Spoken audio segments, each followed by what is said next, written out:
माझ्या ब्लॉगमध्ये आज तुमचं सहर्ष स्वागत आहे। माझी आत्या शोभा तुंडे आज तुम्हाला सर्व फळाफुलांची माहिती देईल माझ्या शेतातल्या। या सुरू करूया आपल्या ब्लॉगला।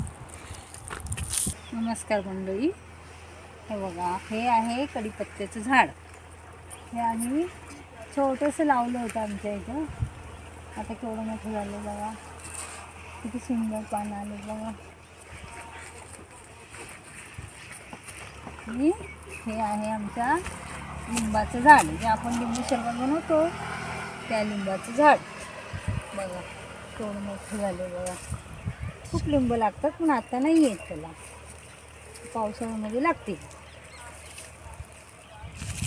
हे केळीची झाड आहे बघा, भरपूर केळी आलेली। आता आम्ही काढून नेले, आता फक्त ही 2-3 राहिली झाडं।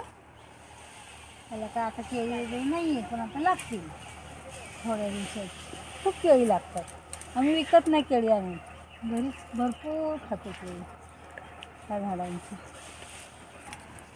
सोनकेळी आहे, सोनकेळी गावची खूप छान असते, गोड लागते, मस्त लागतात।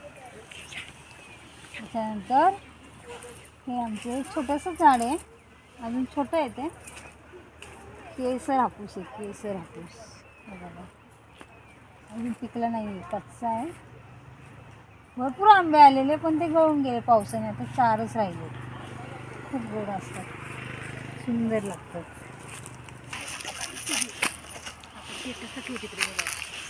सुंदर दिसत आहेत, किती छान आहेत बघा। पायरीचा आंबा बोलतात ह्याला, खूप छान लागतो पिकल्यानंतर। आणि छोटे आहेत, तर थोड्या दिवसामध्ये पिकतील। किती सुंदर, हे पूर्ण चंदनाचं बनच आहे, पूर्ण वरपासून खालपर्यंत संपूर्ण चंदनाची झाडं आहेत बघा, किती सुंदर आहे। सागाची पण आहेत, हे बघा, पूर्ण सागाची झाडं आहेत बघा, चंदन। हे पण पायरीचंच आहे, हे बघा, ह्याला पण आंबे आले, भरपूर आंबे आले, हे बघा, आणि भरपूर आंबे खातो।